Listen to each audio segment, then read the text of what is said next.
and there was this rude nurse, guys. That nurse was maybe by the imagine labor isn't even painful. Hey, good people, what's up? How are you all doing? I hope you're all doing fine. I hope you're all slaying. So, welcome or welcome back to my YouTube channel. If you're new to my channel, kindly do subscribe below. Also, turn on your post notifications so that you're always notified every time baby girl posts a new video. And for the returning subscribers, thank you so much for tuning in again to my video. Thank you so much. So on today's video, as per the title, I'll be giving you a story time on my labor and delivery story. So sit down, relax, and enjoy. If you know what I mean. Anyway, so without further ado, let's get started.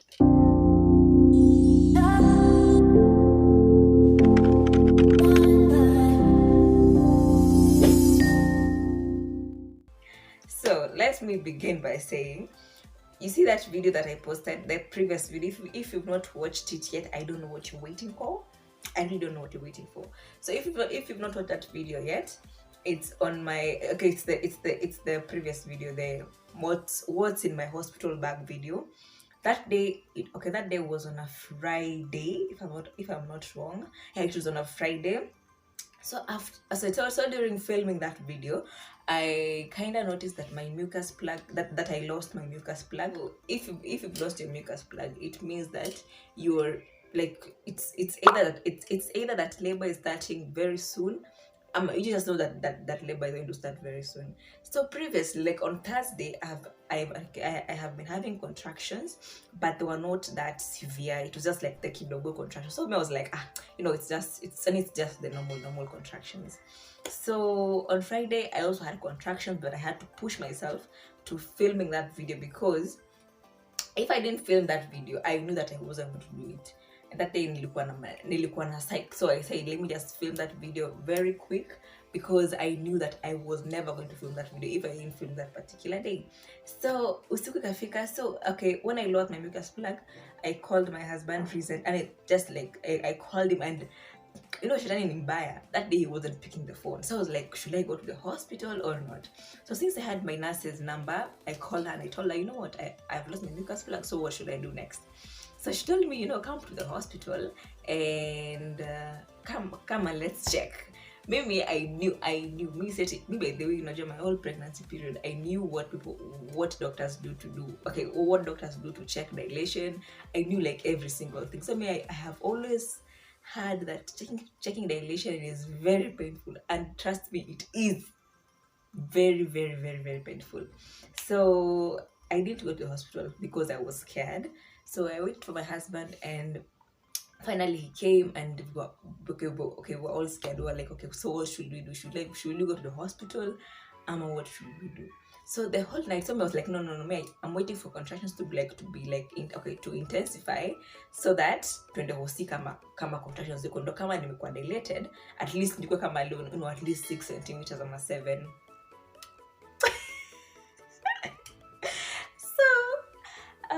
On Friday night, nilikuwa na contractions, but they were not painful. They were just kidogo. So I was wondering, kwani watu wanasabanga labda ni uchungu? Kwani ni uchungu wapi? Because by the way, it is not painful, as people say. As for me, by the way, okay? So usiku, I was having contractions the whole night, and I didn't even sleep, by the way. I slept at around 3. So my husband kept on telling me, you know what, let's go to the hospital right now. I think masasito usiku. I'm like, no, bro, I'm not going anywhere. I'm not going mpaka say intensify. So it wasn't intensifying, by the way, it was just like the kidogo cramps, the normal cramps that we women have when we are on our periods. Saturday came, and the whole day I was like, but the whole day was okay. I even took my husband to the hospital because he alikuwa na kahoma, so I took him to the hospital, and I was very much okay. But I don't know the problem with I don't know the thing with labor and usiku. The labor always starts during the night. I don't know why. Mi sijui kwa nini, by the way. During the day I was so much okay, lakini ikifika tu usiku kanaanza kanaanza tu usiku.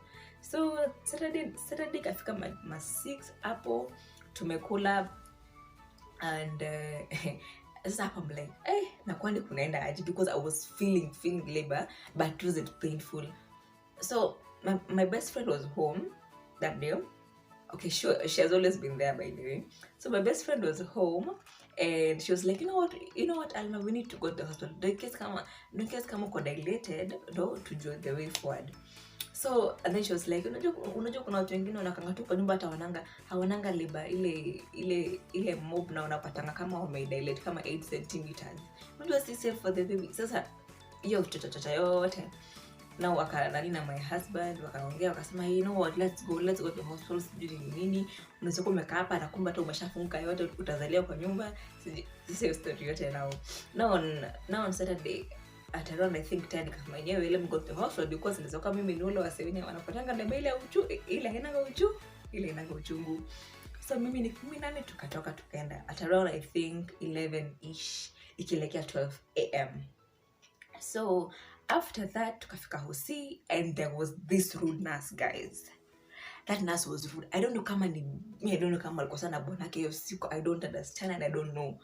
That nurse was rude. So mimi I'm scared. Obviously my first time, I'm nitajua vitu zingine. I don't know. Honestly, says yuko anajua vitu zingine. So this mama comes and so my husband tells her, hey, by the way, she's scared. What can you do to motivate her? And she's like, sasa anaogopa nini? So my mom was like, okay, sawa, enda tu. So she was like, first na mtoto, and then start kupima njia. So me was like, why this thing is painful? Because I don't know. Maybe okay, tudanga tu kitu kingine. Do you know what, guys? Okay. So akaangalia mtu was good. She was not in distress yet, and sasa time ya kupima nje kafika. My husband was holding my hand, which was so nice, by the way, but that didn't help ease any pain. Akanishika mkono, and then the woman did her thing. But then, if you don't know what checking dilation is dilation. To check dilation is basically checking how much dilated you are, as in how many centimeters the cervix imefunga. So they insert 2 fingers uko ndani ya your hoo-ha. And then they check with your fingers, and it's so painful. You can imagine the vagina, and then the cervix is your vagina, so it's like somebody's feasting on you. I don't even want to explain that. It's horrifying on itself. Okay, so it's so painful. So after many check, I was 2 centimeters dilated. So the woman was like, okay, you're 2 centimeters dilated, so we have to admit you, because you can't go home when you're kama already umeshaanza kufunguka. So ikifika at around 4 am, and takupatia dawa ya ku okay, it's called augmenting labor. Okay, basically boosting the contractions, because I wasn't having contractions. By then I was laughing like my whole labor period. Mimi nilikuwa nacheka mpaka manesi wananiuliza, "Uko kwa labor kweli?" Mtu uko kwa labor wanafaa kuwa anapiga nduru, siku cheka kama wewe. Because I was laughing, I was dancing. Okay, if you've seen that video when I was introducing when I was like announcing that my baby is here, you will see that I was laughing. And that's not even, but it's a joke. I was like that. So tukaenda tukalala. Okay, so my husband, because I had left the hospital bags, ile bag nilikuwa nimepack, I had left it at home, because I was very very sure that one, I won't be dilated anyway, and I was also sure that I'm coming back home. Kumbe nilikuwa nilale hosi. So my husband nikamwambia rudi home achukue hizo bags, because now I'm being admitted, so definitely I need those bags. So akarudi home, nikabaki kwa ward. My best friend pia akarudi home, because she was scared. She's a scared cat. She was scared. She was like, me, I can't watch you being in labor. I can't watch you in pain. But trust me, I wasn't even in pain. So after that, my husband akarudi kwa hosi, tukalala. But that hosi, one thing I can really say that it's good about it, ni at least kuko na kitanda mbili kwa ward. So my husband slept on this bed and I slept on the other one, because the beds were so small, so we couldn't share a bed, you understand. So ikafika 4, the nurse came, the rude nurse came. I'll give you a story time or another video. The rude nurse came, and she was like, she checked up on me, and then ikafika around 4 kanipea dawa ya kuaugment. So the dawa ya kuaugment ilikuwa chini ulimi, and trust me guys, hiyo dawa ukipatiwa, the first thing you feel ni baridi, like you feel, in a coldness. Should I say coldness? In a cold. Yani si baridi ya huko atmosphere, no, baridi ya kindani. Yani unasikia baridi hata huwezi explain, it's just if you know you know. So mimi nikapoa dawa kwa chini ya ulimi, and then after that sasa nasa, and then sasa the nurse is like, you don't want to go for a walk. Unaenda for a walk ukisikia that kind of cold, as it was just so cold guys, hata ukivaa sweta ngapi bado hazitoshi. Yani unasikia baridi mpaka unashangaa, ushanielewa? Sasa after that tukaenda kutembea, ndani ya tulipiga maround kwa hiyo hospitali. So we walked with my husband, tukatembea because I was told that I'm supposed to walk with someone in case kiumane. And in case kiumane ndisika peke yangu. So my husband was helping me walk around the hospital, kutembea kwa stairs, nini. And after all, I think 12-ish, 10-ish, around 10-ish hapo nikaangaliwa njia and nilikuwa 3 centimeters dilated. So I was so disappointed because mimi nilikuwa na expect nilikuwa at least 5 centimeters. Kumbe nilikuwa 3 centimeters. Nilifeel bad. Then I was told, you know what, walk. Nini nilifanya squats that day guys. Mimi sikuwa mtu maxes like that day I did squats. Nilitembea mpaka my legs were like, nilikuwa nasikia uchungu. So after that, sasa hapo tukadana, we spent time in the hospital, we were just smiling, laughing, taking videos. That's when we shot that video. It was we expecting that video. And then so at around 12-ish nikapata njia, and then I was still at 3 centimeters. So mimi I felt so bad. That but then nimeshapoa dawa nyingine ya argument. So unajua that argumenting ka medicine huwezi poa more than 4. As in moja ina split into 2, so 2 by 2, yani so 4. So huwezi poa more than 4. So nimepoa mpaka the 3rd dose and bado sifunguki. So I was so sad guys. I felt really bad because number one, I wanted to go like vaginal delivery. I don't want to say normal delivery because one the other one is abnormal. So I wanted to have like vaginal birth. Plus you know, just tena healing is very very easy with the vaginal one, you understand? Okay, so ikafika around tena 3 ama let me say 4-ish, 4.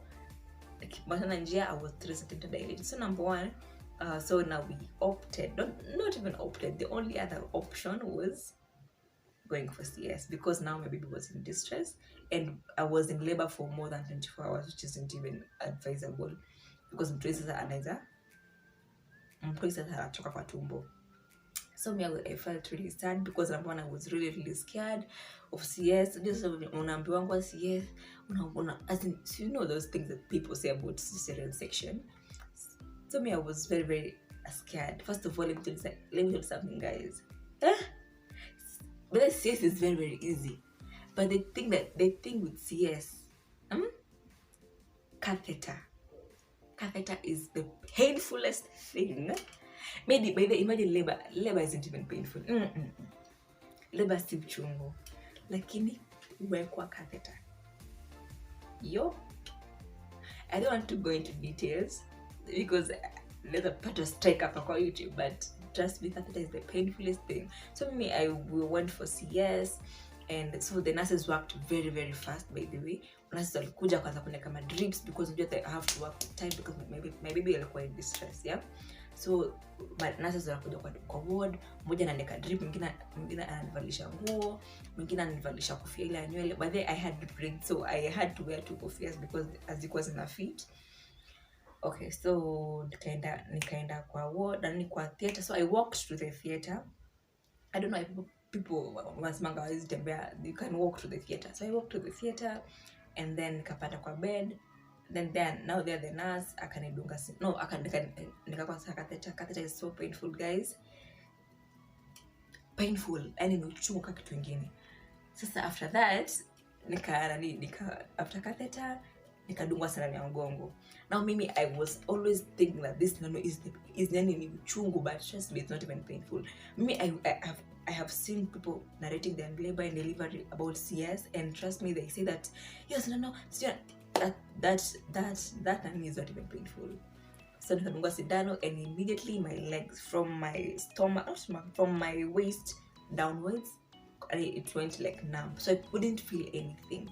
So Surprisingly, let me just say coincidentally, Kokuta, it was like a glass, so I could actually see what they're doing, but I couldn't see clearly because I don't know that can make it seem like kupatanga kausingizi flani, and you're awake but you just feel like you're to sleep. So the anesthesia is this called, the person who gave me the anesthesia, because anesthesia is whatever. That person was just sharing me stories there. But I came to understand this because he didn't want me to sleep, so that's why I look and engage. So it was so nice, by the way. The whole team, the theater team, were good. So after that, after some few, like let me say 20 minutes, I had my baby cry, and it was just amazing, guys. As in, I just felt like, it's a very good feeling, by the way. So my baby cried. It's an amazing feeling. So after that, nikaletewa and nikaambiwa, do you see the sex? I was like, yeah. So I was asked, so what is the sex? So that is when, guys, my baby girl was born. She's the most beautiful being in this world, guys. She's even prettier than myself, if I do say so myself. Okay, she's so she's so pretty, guys. Hey, so that's what I was taken out of the ward and carried carried to my ward and everything. It was just wonderful, guys. So recovery, so that is how my labor and delivery story is. No, guys, before that, so I went to the ward, and after like 10 minutes my baby was brought, and my husband procured my baby, and it was wonderful.